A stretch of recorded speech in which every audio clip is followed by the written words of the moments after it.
the point of this second lesson on interactive maps is to introduce you to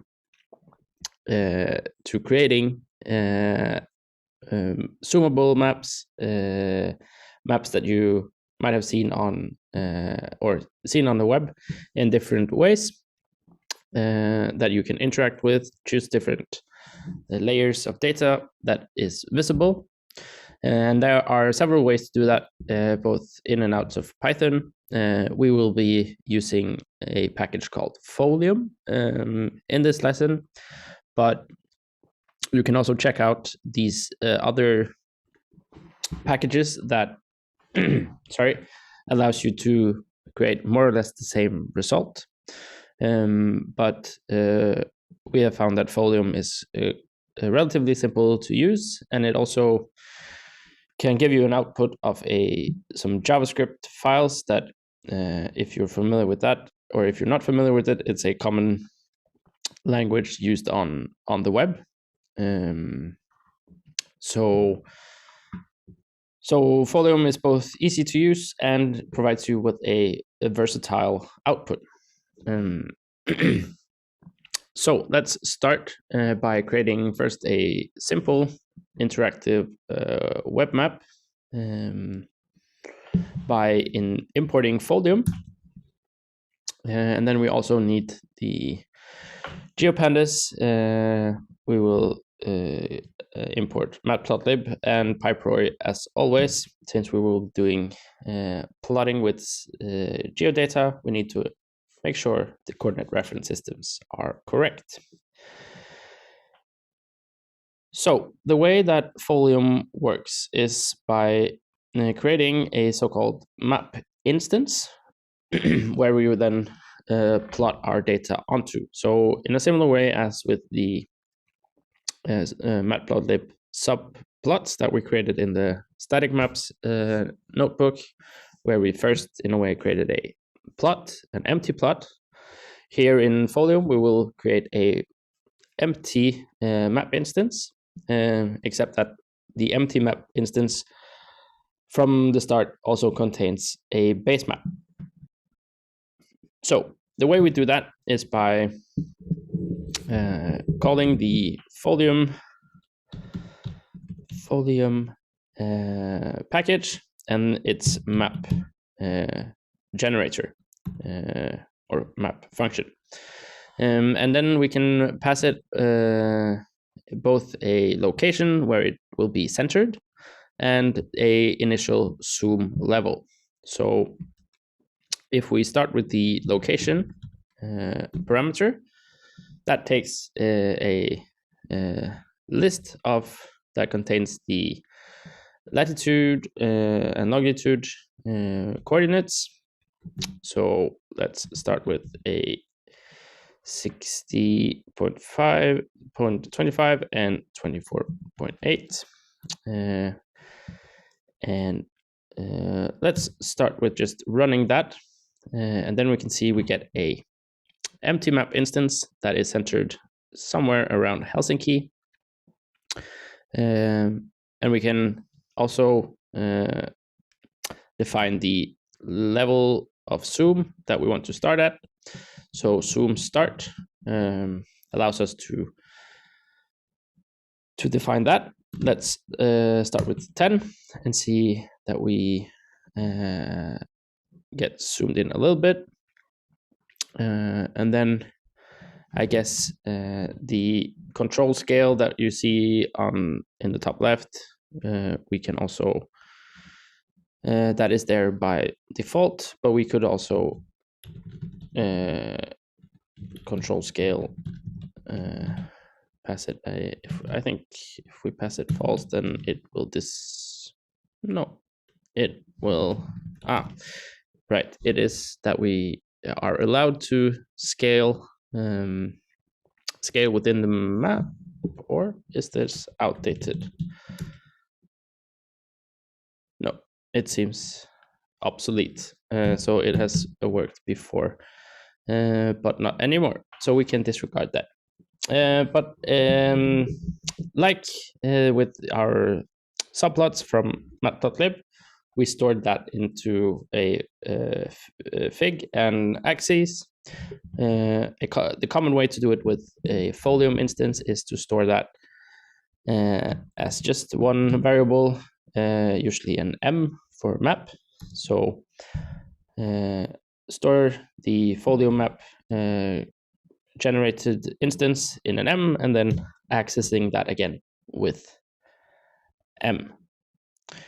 And some of the reasons for storing it to a variable will be become apparent later when we then again add different stuff to the map instance that is stored in M. All right, so what we can also do is, now that we have our base map or our map instance here, we can save that to an HTML file that can be loaded on the web.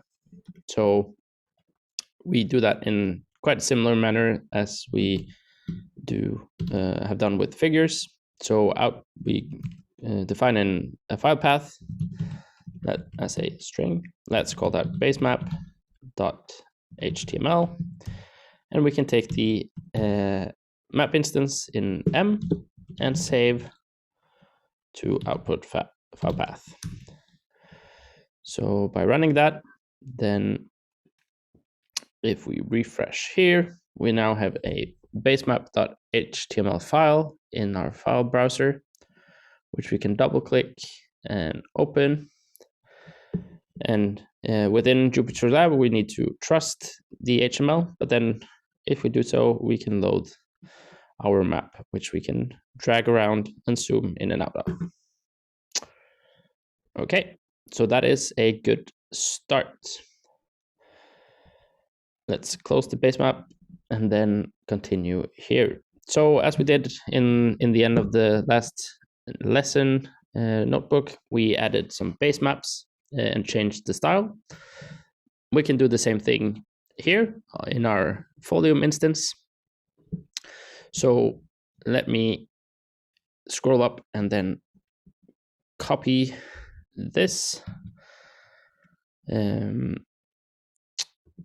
here, and paste it down in this code cell. So we have creating a map instance in the variable M, give it a location, and then a zoom start. And then in order to change the base map style, you can also take a look in the documentation for all the different options concerning that in Folium.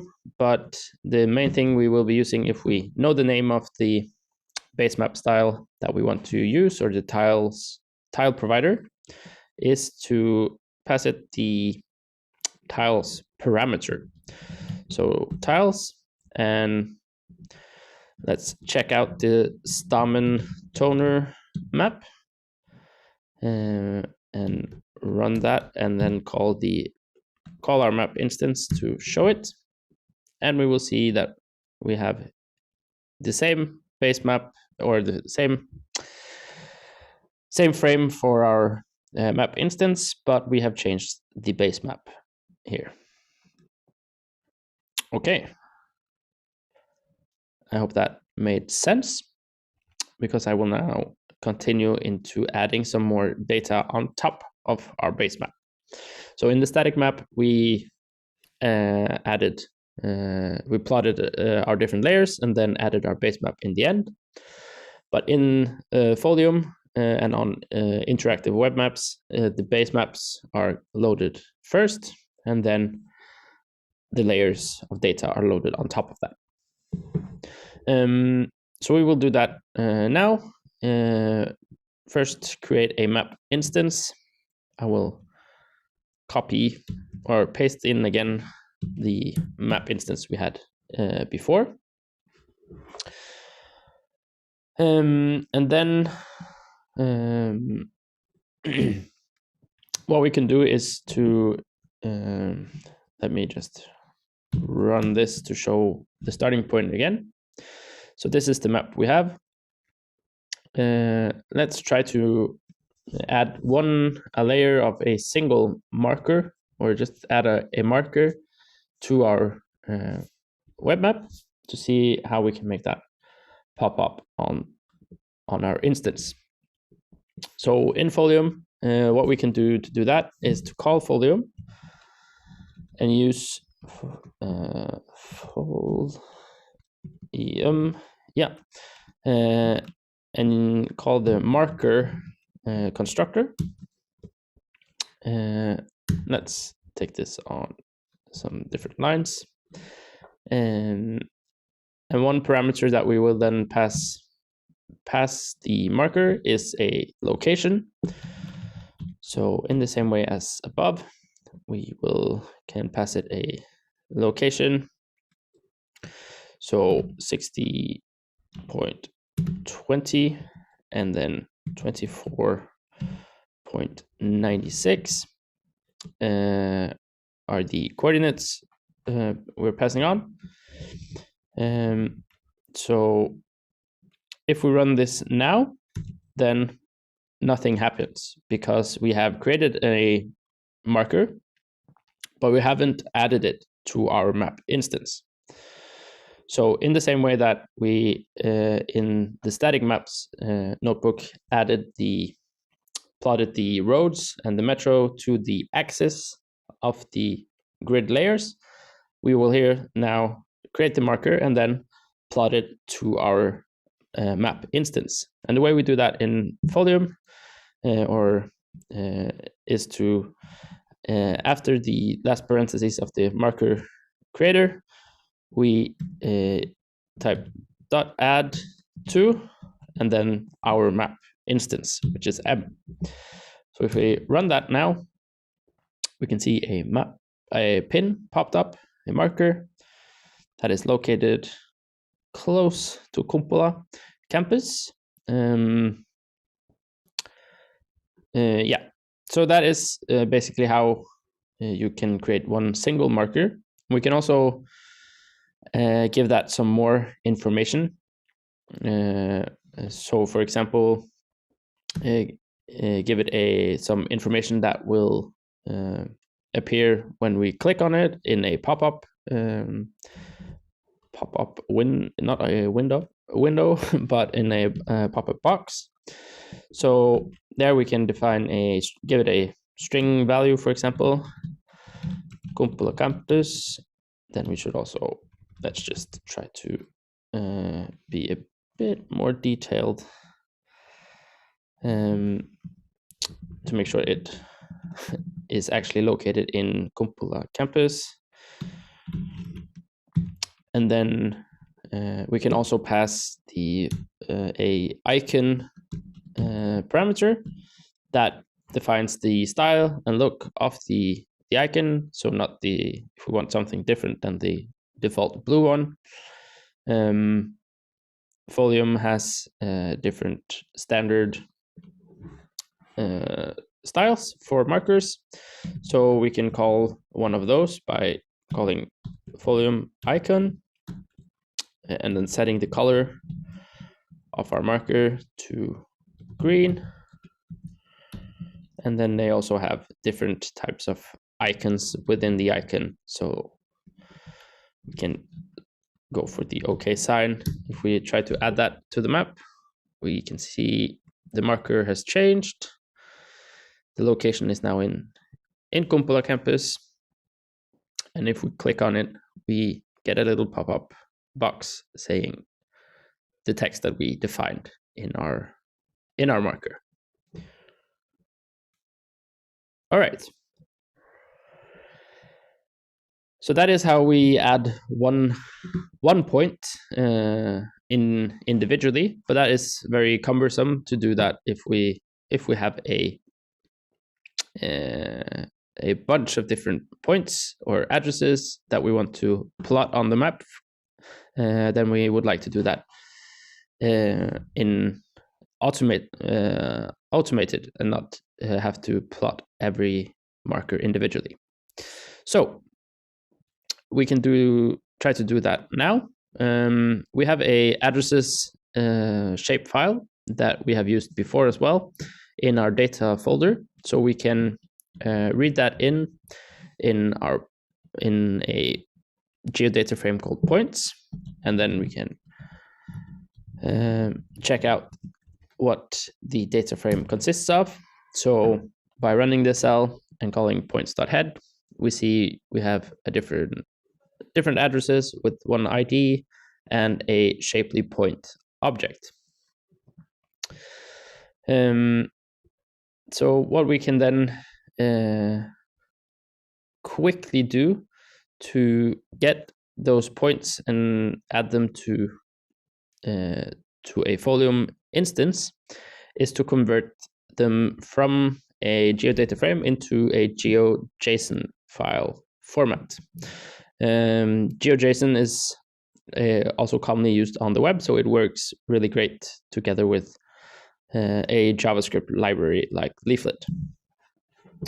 So let's try to convert the points from our shapefile that we read in as a geodata frame into a GeoJSON features.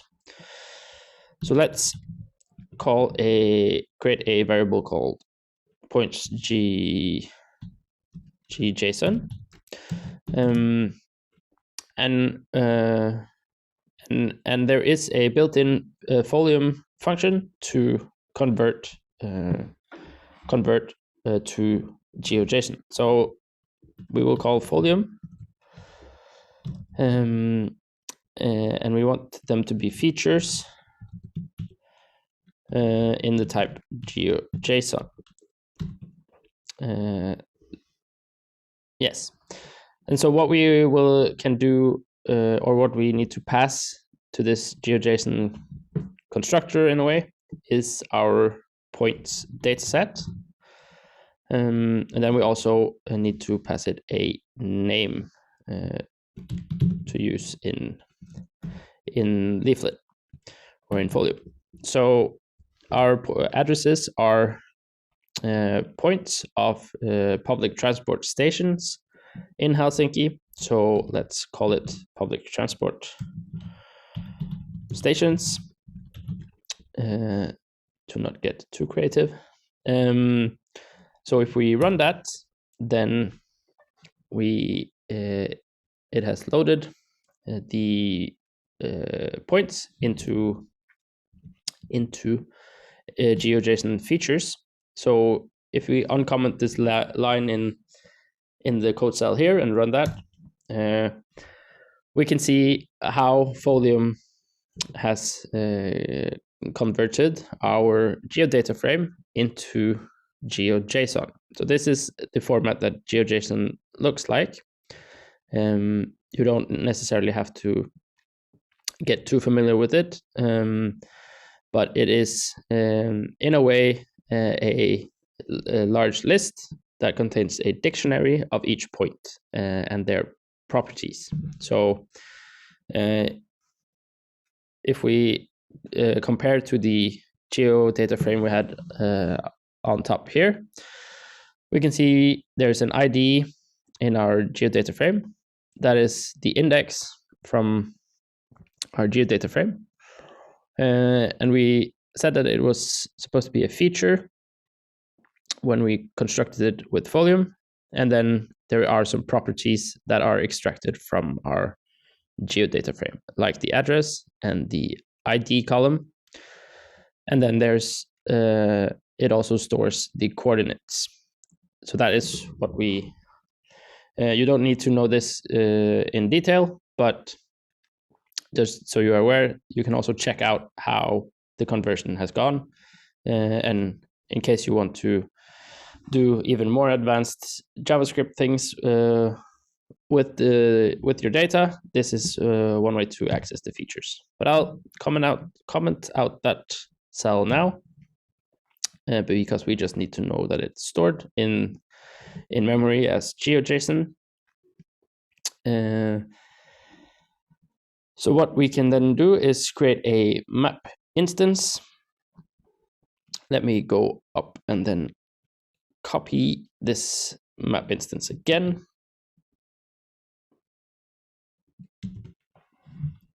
And we can use the same, but we can also, let me introduce another tile provider.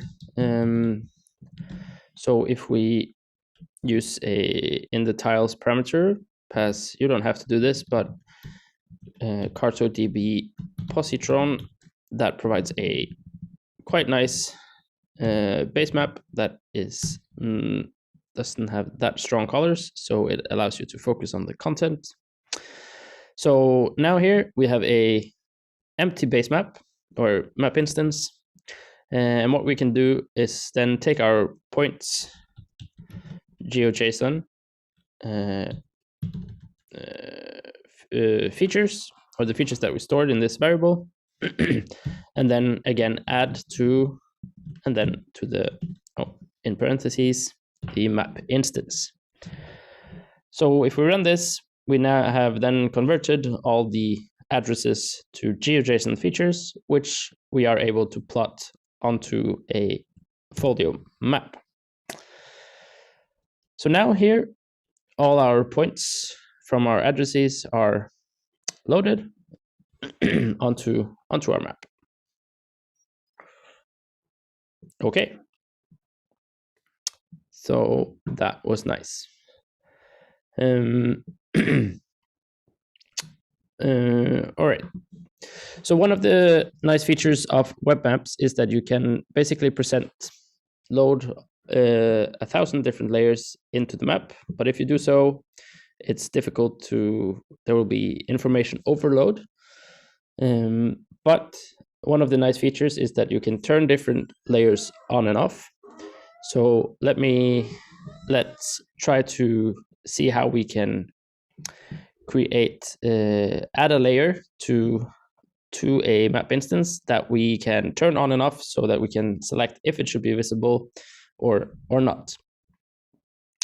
So Folium has a attribute called, or an object called layer control, that we can add to our map to see or where we can control which layers are active and not in our map instance.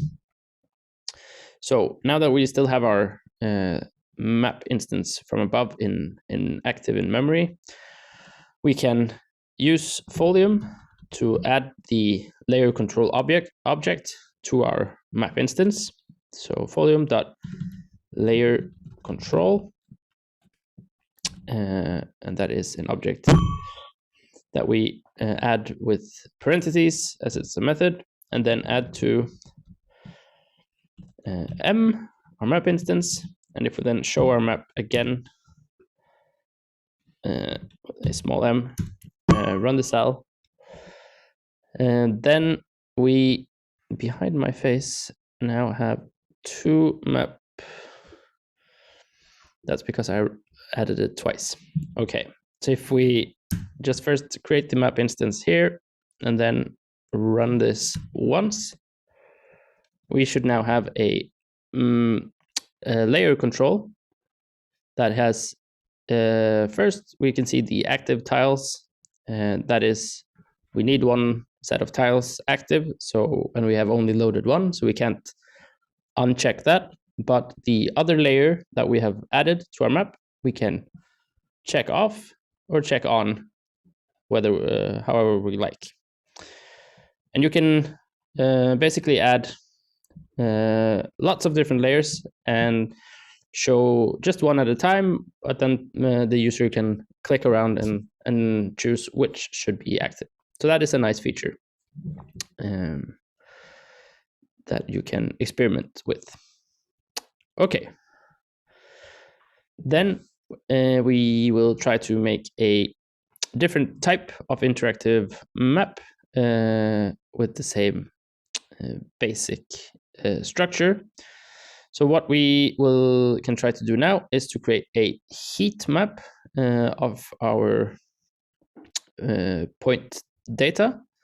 So we have our addresses in our point data, and in order to create a heat map of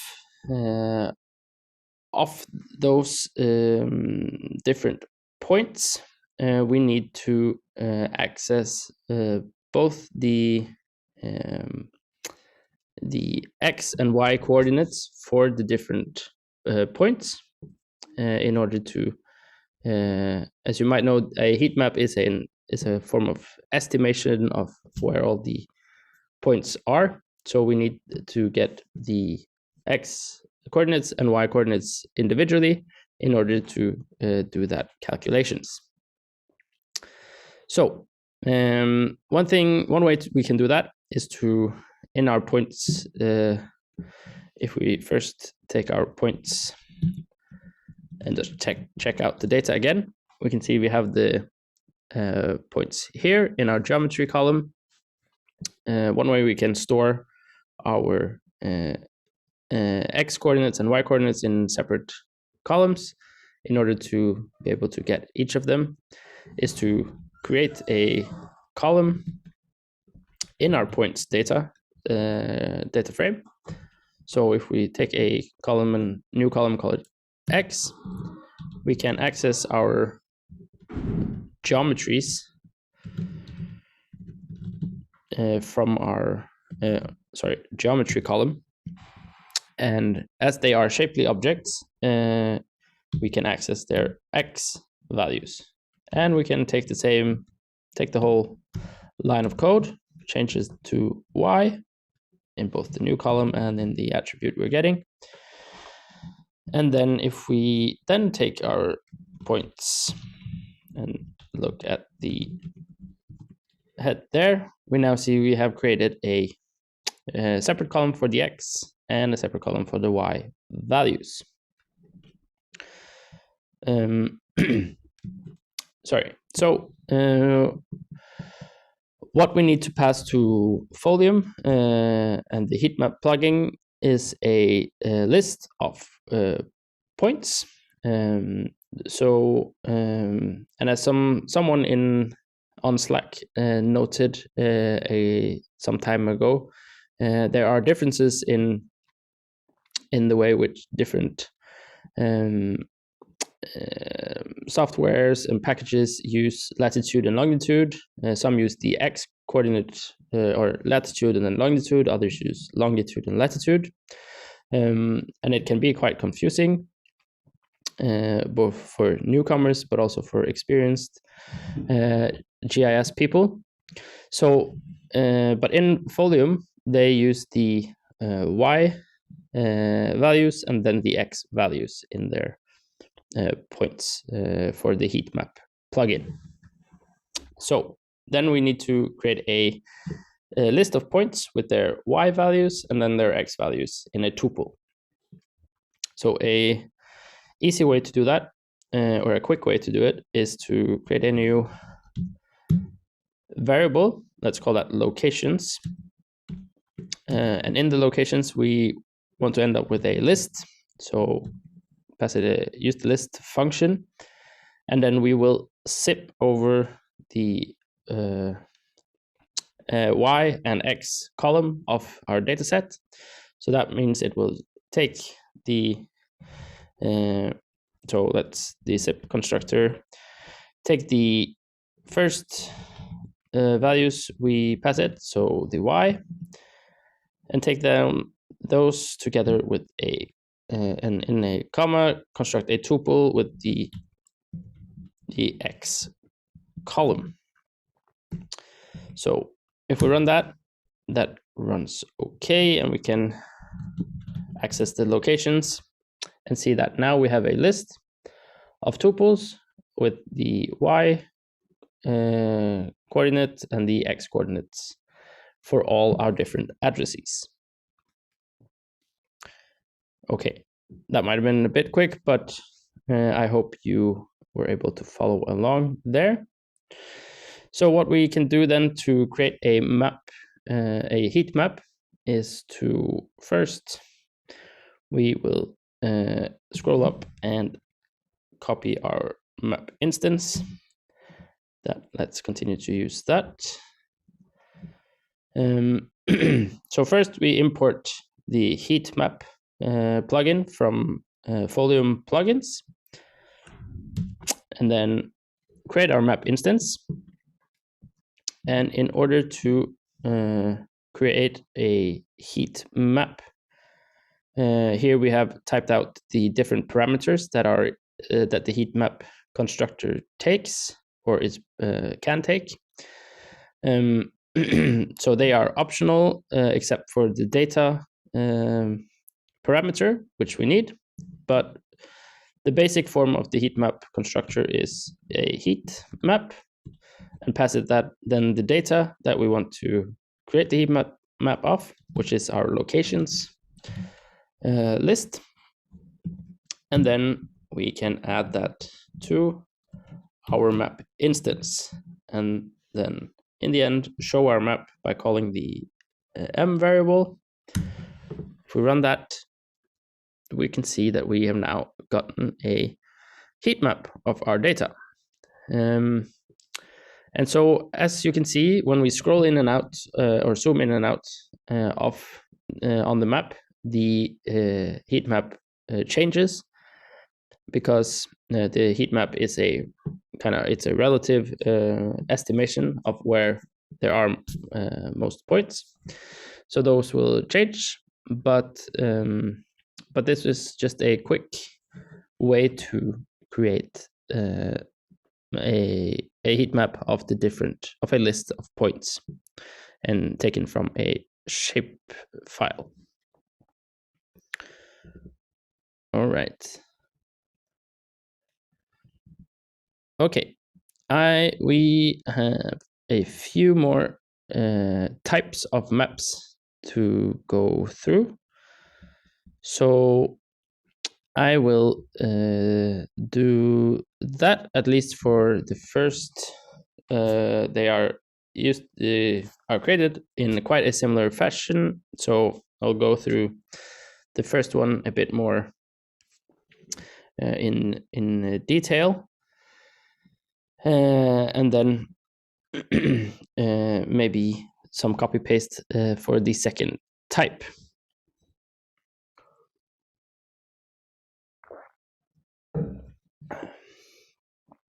Or what was I saying? No, the clustered point map is quite similar to the heat map.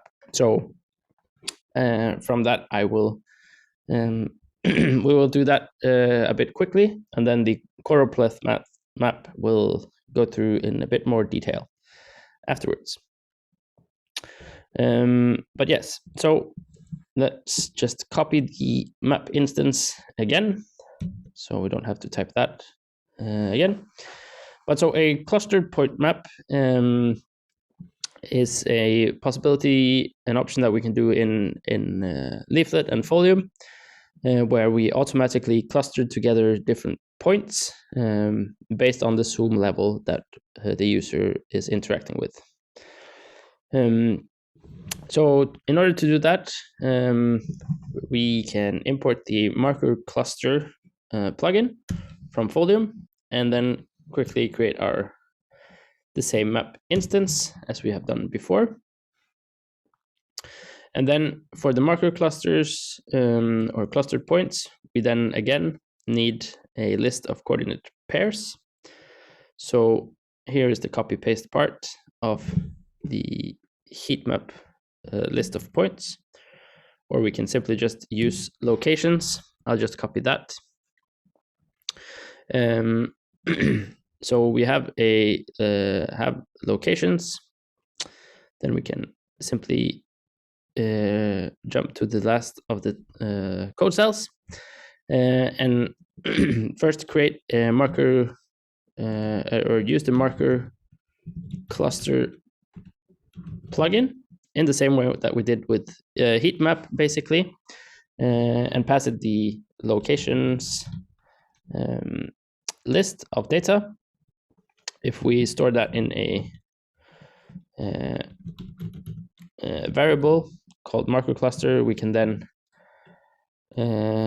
take the marker cluster variable and add to the map instance and call m to show. So that creates it works in a similar fashion as the heat map in the background.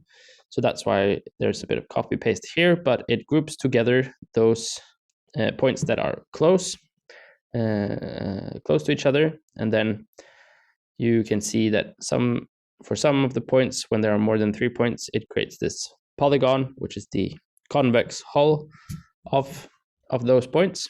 And if you click on that, you can zoom in to all the different points there, and then they will pop up.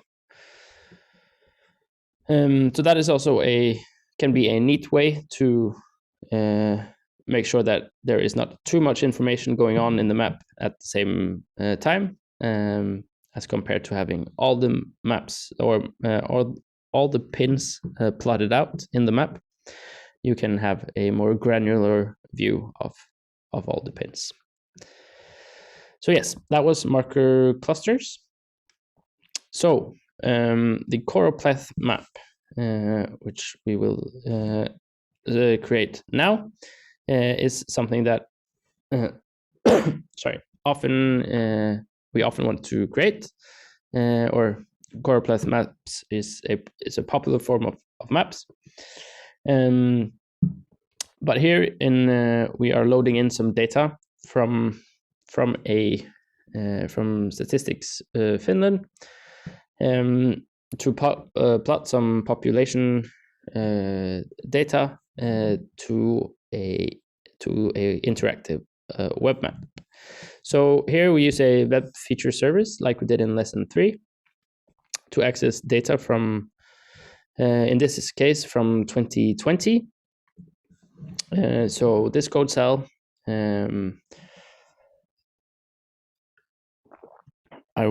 it's already written out here, but it loads in the plugins that we will be using, specifies the request to the web feature service, loads that into a geodata frame, and then removes some outlier data in the data set, and then plot or prints out the head of the data. So let's just run that to see how our data looks like.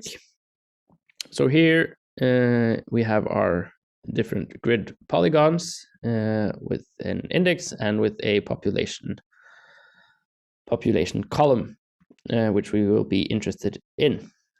And as you might remember from when we used this last time, our data did not, when we loaded it from a web feature service, it does not have a CRS. We can confirm that by trying to access the CRS and get a none value. So what we need to do is to assign it a CRS. And from the documentation that we also did last time, we know that the data.crs, or that the CRS of the data is in fact from the 3879 EPSG code. So we can quickly assign the CRS to the CRS class of which we assign from the EPSG with the code 3879, which we could get that information from the metadata of the population data, but we already know that, so we will just do it quickly. And then we need to reproject that data in order to be able to use it later on. So let's store it in a new variable called data, and reproject it on the fly in a familiar fashion with to CRS. And we want it in the VGS 84 projection, so 4326 is that. And we can also check that out while we are doing it, which provides an error. Cannot transform naive geometries, which is weird. Let's run this again. Load in the data, define the CRS, and then reproject. Okay, so that works now. Good. Okay, so what we then, for ease of use of the data, we can rename a column, the columns that we want to use from the Finnish to a English version for my convenience. So in the data frame, let's rename. We have done this before, so I'll do it quickly. Rename some columns, and that takes a dictionary. And if we check out, it was the population column.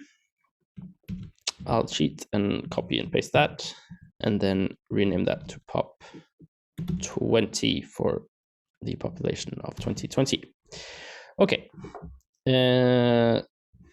good.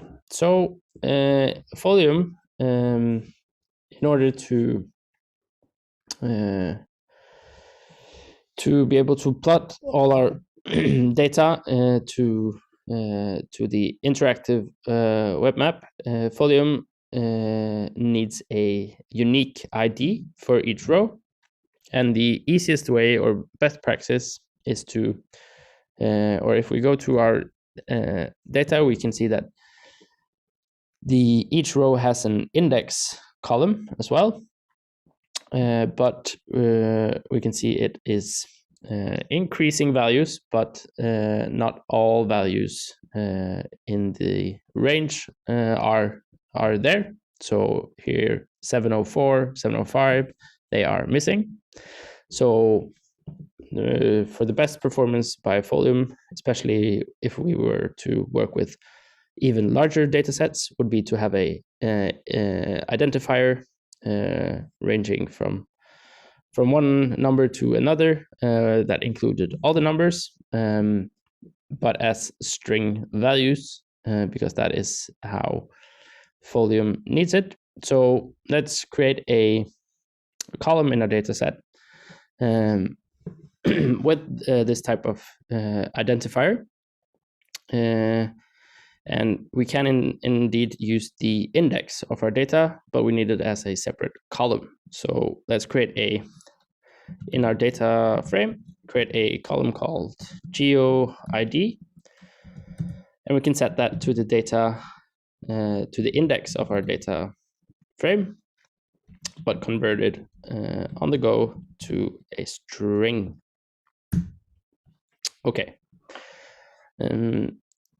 So when we have that in order, then we can go ahead and subset our data like we've done before, because as you saw above here, we don't really need all the different age groups, but we also only need the geometry and the population data and the ID that we just created. So let's do that. If we run this cell, we get a error. GeoID, I renamed that badly. Okay, so GeoID, here we go. Now our data has a GeoID column, a population column, and a geometry column. So that is all the data that we need before we can plot it onto Folium. Okay, so we can create a map instance. Let me do it by hand this time. So we store it in the m variable we call Folium and .map to create the instance. That needs a starting center location that is passed as a list. So let's start in Helsinki.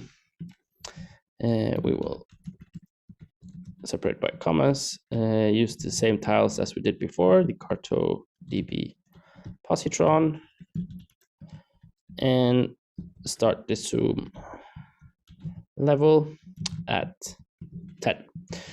Okay, so let's just double check that worked. Okay, super. we have our map instance. So what we then need to create a Choropleth layer on Folium. We will use the Folium Choropleth constructor. So here, start writing Folium and then Choropleth. And then what the Choropleth constructor needs is first of all some geodata that defines the geometries that it is plotting. So that is the parameter geodata.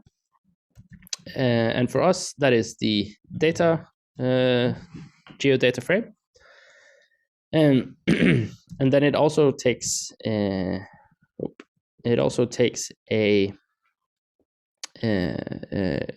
we pass it a name to describe our data set. So this is our population in 2020 data set. And then it also takes a columns parameter, which is the different columns that in our data set that we have, excluding the geometries. So those are, we pass it a list of our then GeoID column and our pop 20 column. So let's try just to run this to see what we get, which is nothing yet because we have not added it to the map either. So let's try to do that as well and see at this point what it plots. So, okay, what we have now when we have accessed the geodata, given it a name, and accessed the two columns, is that it plots our grid. Whoa, that we can zoom into really close if we want to, or we can zoom out. But it has loaded all our grid geometries, but not showing any more information than that. So we would like to add some more information visible to the user. So if we go up to the code cell again, we can then pass the parameter data for which data we are showing. And in this instance, the data we want to use is also in the same geodata frame called data. So let's try to run that and see if it changed anything. So it changed the color of our grid, but that's it. Okay.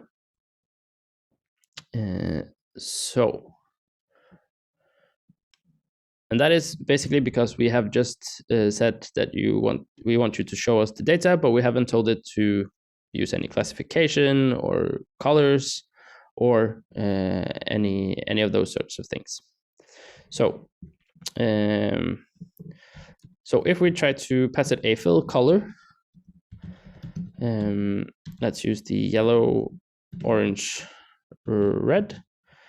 We can try to add that and run again and see that that has not changed anything either, which might be weird. But for Folium, we haven't presented it what features that we actually wanted to color or color based on what features. So we need to pass it a parameter for that as well. And in Folium, that parameter is called key on, which is a common JavaScript parameter if you are familiar with that. But what we then want to tell Folium to color or to show information on about is a feature and base it on their ID. So if we remember a comma to the end and then run that cell, we should get some more information. All right, and which we do.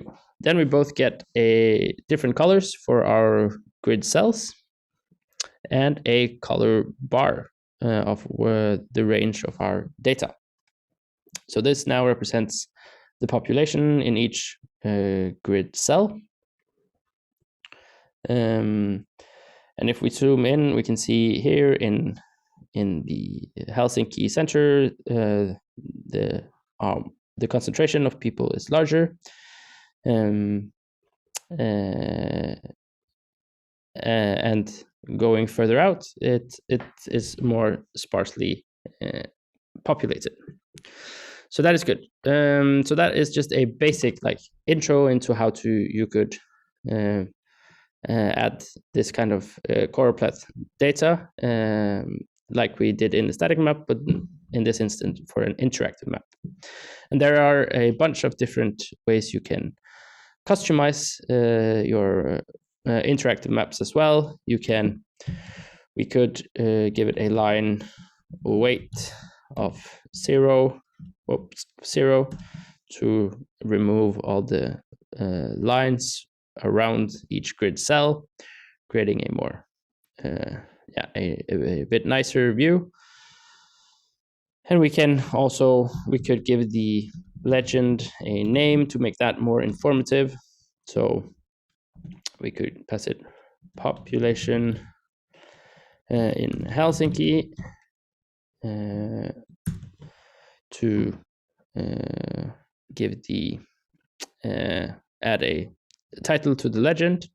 And there are a bunch of different ways you can change the opacity and so on. And there's also indeed a question about if you can add pop-up text to show each cell or for each cell in the data, which is a very good question because that is the next topic or the next code cell.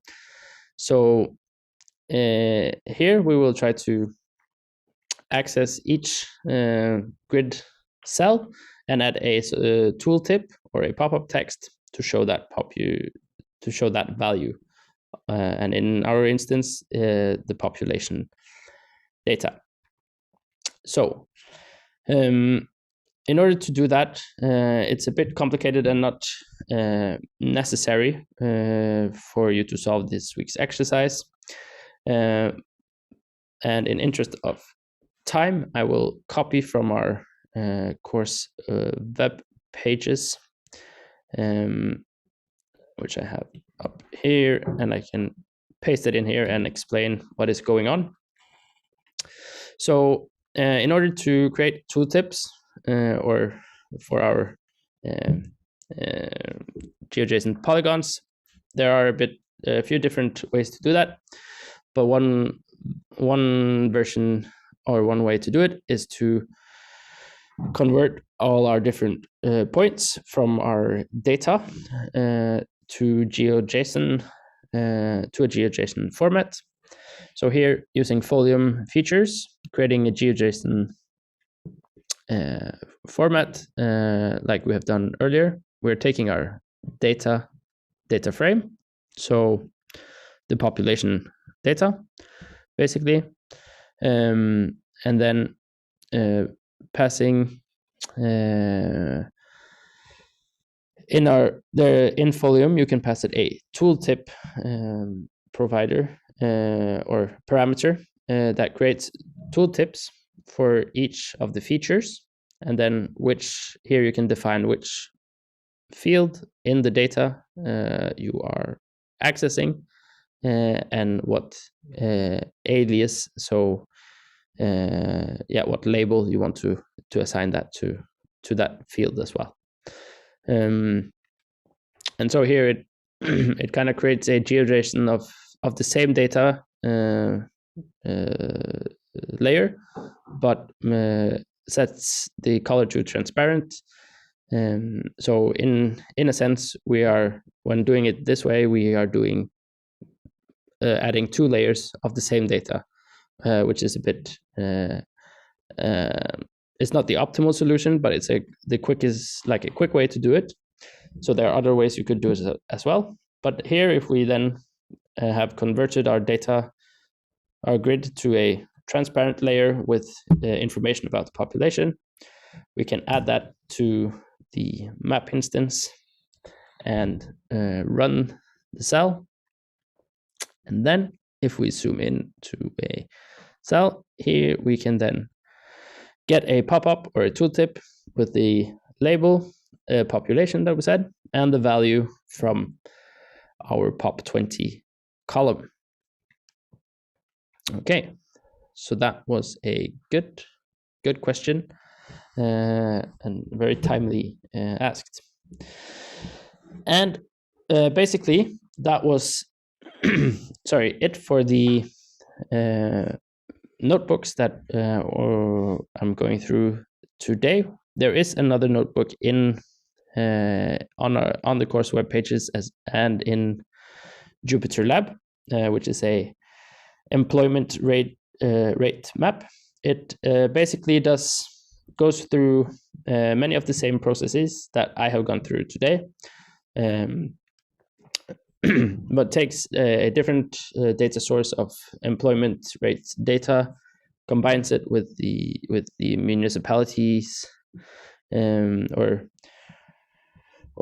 spatial data for Finland, and plots that to a map. First a static map, classifies it and plots it, and then creates a interactive map using Folio, with tooltips as just shown. So it's more or less the same techniques shown in a different way and in a different workflow. So I recommend for you to have a look at that notebook, at least on the web pages, and maybe also try to run the code for yourself.